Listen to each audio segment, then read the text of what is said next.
구독과 좋아요, 그리고 영상 제작하고 분석하는 데 슈퍼탱스는 큰 도움이 됩니다. 최종 선택은 각자의 판단 기준에 맞게 활용해 주세요. 네, 오늘 분석은 이런 순서로 진행해 볼까 합니다.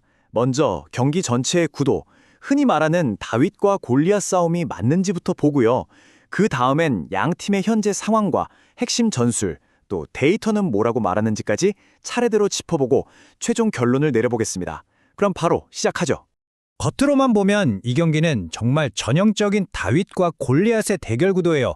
하지만 그 안을 자세히 들여다보면 생각보다 훨씬 더 복잡한 이야기들이 숨어 있습니다. 자, 보세요. 한쪽은 챔피언십 23위, 강등권에서 정말 힘겨운 싸움을 하고 있는 옥스퍼드고요. 다른 한쪽은 프리미어리그 11위로 안정권에 있는 썬더랜드입니다. 옥스퍼드는 최근 7경기에서 딱 한 번 이겼을 정도로 분위기가 안 좋은데 반대로 썬더랜드는 리그 걱정이 없으니까 이 컵 대회에 모든 걸 쏟아부을 수 있는 거죠. 훨씬 유리한 상황입니다. 그럼 홈팀인 옥스퍼드 이야기부터 한번 풀어가 볼까요? 지금 옥스퍼드는 정말 벼랑 끝에 서 있다고 할 수 있는데 그 이유를 알려면 스쿼드 문제를 꼭 짚고 넘어가야 합니다. 맷 블룸필드 감독은 아마도 수비에 좀 더 무게를 둔 4-4-2-3-1 포메이션을 들고 나올 겁니다. 골문은 맷 잉그램이 지킬 거고요. 수비 라인은 미하오 헬리크가, 중원은 카메론 브레너건이 조율하고 최전방에는 징계에서 막 돌아온 윌 랭크시어가 설 것으로 보입니다. 그런데요, 여기서 정말 뼈아픈 소식이 하나 있습니다. 팀의 가장 치명적인 손실이라고 할 수 있는데 바로 등번호 19번 공격형 미드필더 타일러 불람이 부상으로 시즌아웃 판정을 받았다는 거예요. 이 선수가 얼마나 중요했냐면 이번 시즌 옥스퍼드가 공격 지역으로 들어가는 과정에 무려 35%에 직접적으로 관여한 선수예요. 그러니까 이건 그냥 선수 한 명이 빠진 수준이 아니라 팀의 핵심 공격 루트가 통째로 사라져버렸다는 뜻입니다.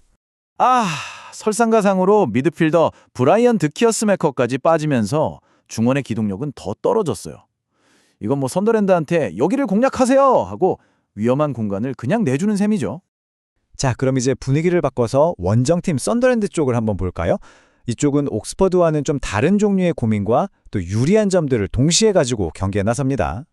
레지스 르버리스 감독은 아마 강한 전방 압박을 기반으로 하는 4-3-3 포메이션을 꺼내들 가능성이 높아요.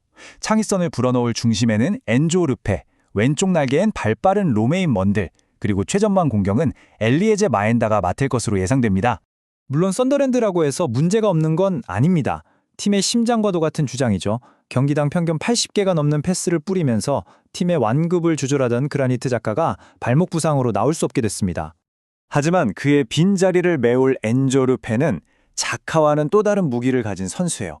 훨씬 더 공격적이고 창의적인 패스를 찔러주는 스타일이죠. 이게 오히려 수비적으로 나올 옥스퍼드의 빽빽한 수비벽을 깨는 데는 더 효과적일 수도 있습니다. 그리고 수비 쪽에 핵심 변수가 하나 있는데요. 바로 주전 센터백인 오마르 알데레테에게 휴식을 준다는 점입니다.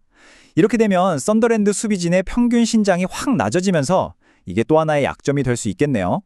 자, 그래서 이 경기의 승패는 결국 전술 싸움에서 갈릴 텐데요.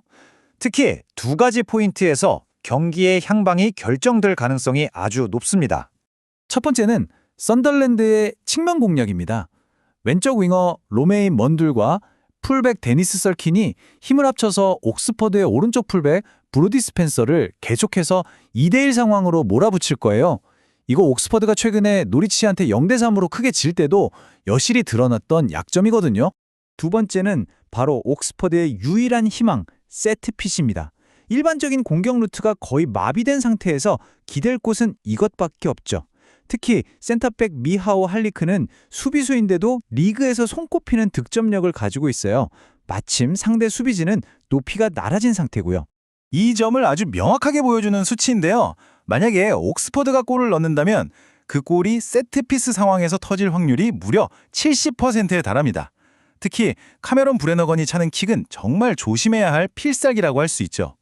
그럼 이제 숫자들은 이 경기를 어떻게 보고 있는지 데이터 분석으로 좀 더 깊게 들어가 보겠습니다. 옥스퍼드 데이터를 보면요. 이 정도 실점하겠다고 예측되는 수치보다 실제로는 더 많은 골을 먹히고 있어요. 이건 수비 집중력에 분명히 문제가 있다는 신호입니다. 반면 썬더랜드는 좀 재밌는 기록을 가지고 있어요. 원정 경기에서 실점 위기는 꽤 많은 편인데 신기하게도 무실점 경기 비율이 32%나 됩니다. 근데 여기에 함정이 있죠. 이 기록은 이번에 못 나오는 주전 골키퍼의 눈부신 선방 덕분이었다는 점. 이게 또 하나의 변수입니다. 자, 이제 지금까지 나온 모든 정보들을 종합해서 결론을 내릴 시간입니다. 그 전에 만약 이변이 일어난다면 어떤 그림일지부터 한번 상상해 볼까요? 저희 예측과 반대로 썬더랜드가 패배하는 역시나리오는 크게 두 가지 정도로 그려볼 수 있습니다. 첫 번째 시나리오는 확률 15% 정도로 보는데요. 주심이 썬더랜드의 강한 압박에 휘슬을 자주 불면서 이른 시간에 경고를 남발하는 경우입니다. 두 번째는 확률 20%. 옥스퍼드가 이른 시간에 세트피스로 한 골 넣고 그대로 전원 수비, 이른바 버스 세우기에 들어가는 거죠.